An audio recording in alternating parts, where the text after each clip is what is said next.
உங்களுக்குள்ள இருக்கிற உங்களை பற்றி வச்சிருக்கிற கருத்தை கரைக்கவே முடியாதுன்னு எத்தனை பேர் நினைக்கிறீங்க? கை தூக்குங்க. நீங்கள் வேற சாமி, நான் என்னென்னவோ பண்ணி பார்த்துட்டேன், என்னை ஒன்றும் பண்ண முடியல. கை தூக்குங்களேன்.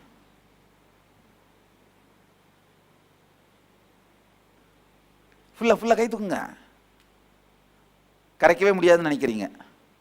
ஐயா எந்திரிச்சவங்களா? முதல்ல கை தூக்குனது எந்திரிச்சவங்களா? சொல்லுங்க.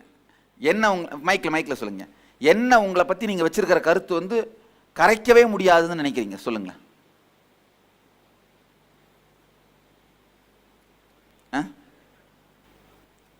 நான் ரொம்ப பயந்தவன் அப்படின்ற கருத்து வச்சிருக்கீங்களா? எதுவுமே ஒரு தொழிலை விரிவாக நினைக்கிறேன். அது என்னால் ஆழ்ந்து எதுவும் செய்ய முடியல. ஸோ இந்த கருத்தை வந்து உங்களால் மாற்றவே முடியாதுன்னு நினைக்கிறீங்களா? முடிய மாட்டேங்குது.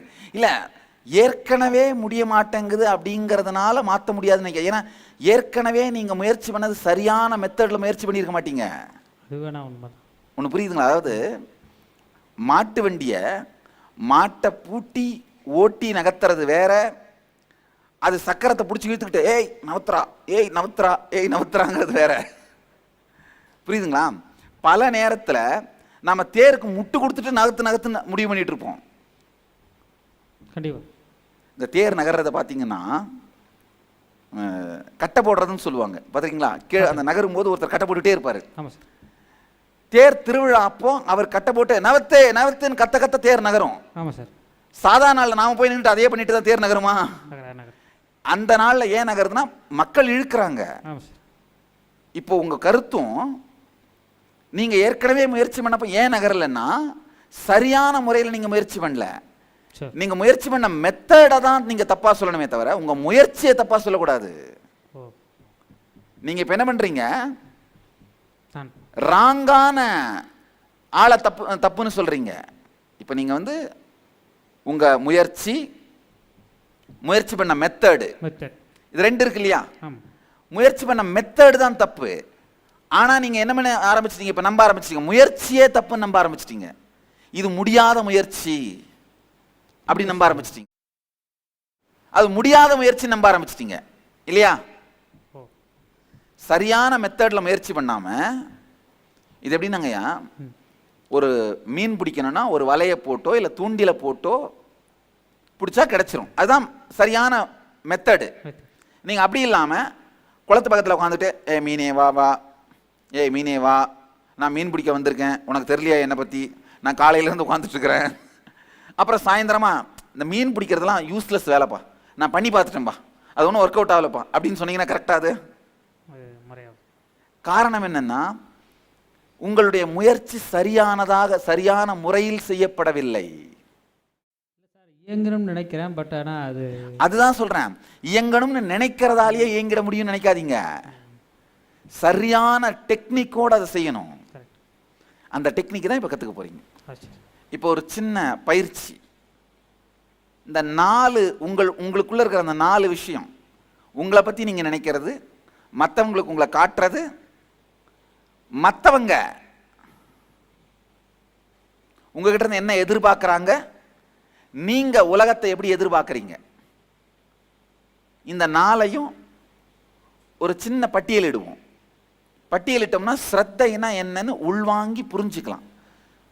ஸ்ரத்தைனா என்னங்கிறத நம்ம ஆழ்ந்து சிந்தித்து தியானித்து புரிஞ்சுக்கலாம். அதுக்கான ஒரு சின்ன பயிற்சி. உங்களுடைய மமகாரம் என்னென்னலாம் உங்க மமகாரம் நினைக்கிறீங்களோ அதை பட்டியலிடுங்க. அகங்காரம், நீங்க எப்படி உங்களை மற்றவங்க கிட்ட காட்டுவீங்க, அதை பட்டியலிடுங்க.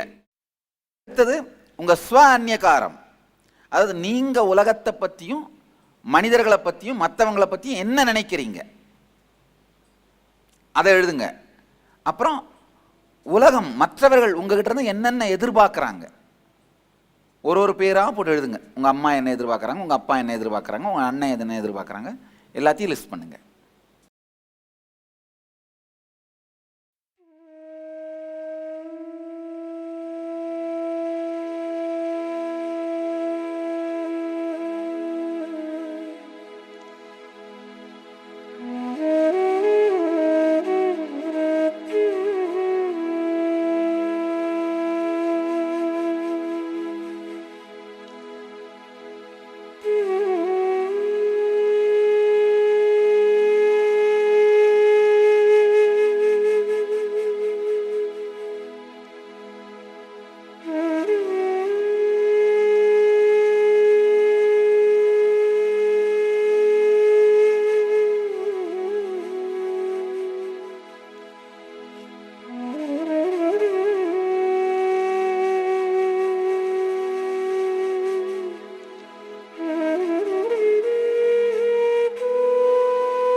அகங்காரம், நீங்க உங்களை பத்தி நினைக்கிறது, நீங்க உங்களை பத்தி மற்றவங்களுக்கு காட்டுறது, மற்றவங்க உங்ககிட்ட இருந்து எதிர்பார்க்கறது, நீங்க உலகத்தை பத்தி வச்சிருக்கிற கருத்து.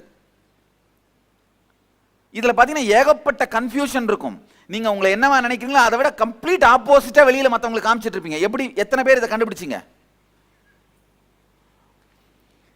நீங்க மற்றவங்க உங்ககிட்ட இருந்து என்ன எதிர்பார்க்கறாங்களோ அதுக்கு ஆப்போசிட்டா உங்க வேலையை பண்ணிட்டு இருப்பீங்க. அது எத்தனை பேர் கண்டுபிடிச்சிங்க? அதே மாதிரி நீங்க உலகத்தை பத்தி வச்சிருக்கிற கருத்து படுமோசமானதா. நம்ம என்ன ஒருத்தனை ஏமாத்துறதுக்கு இவனுங்க எல்லாம் மொத்தமா கும்பலா ஒன்னா சேர்ந்திருக்கானுங்க. இது மாதிரி கருத்து வச்சிருங்க. எத்தனை பேர் கை தூக்குங்க? இப்ப 4மே உங்களுக்கு தெளிவாயிருச்சு இல்லையா? இதுல பெஸ்டா எதை கிரியேட் பண்ணலாம், நல்ல ஆழமா புரிஞ்சுக்கோங்க.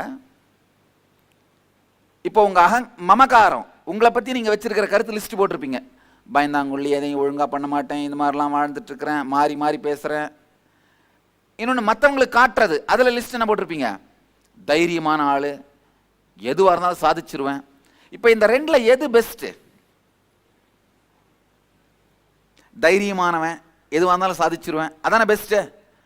அப்போ அந்த குவாலிட்டியை உள்ளேயும் எடுத்துட்டு வாங்க. நல்லா ஆழமா புரிஞ்சுக்கோங்க. இப்போ உங்க அகங்காரத்தில் நீங்க என்ன காட்டுறீங்களோ, அகங்காரத்தில் உங்களை நல்லவனா, உயர்ந்தவனா, பெரியவனா காட்டுறது தப்பு இல்லை. அந்த குணத்தை மமகாரத்துக்கு எடுத்துட்டு வராம இருக்கிறது தான் தப்பு. எடுத்துட்டு வந்துட்டீங்கன்னா என்ன தப்பு இல்லை. இன்னொரு முக்கியமான விஷயம் தெரிஞ்சுங்க.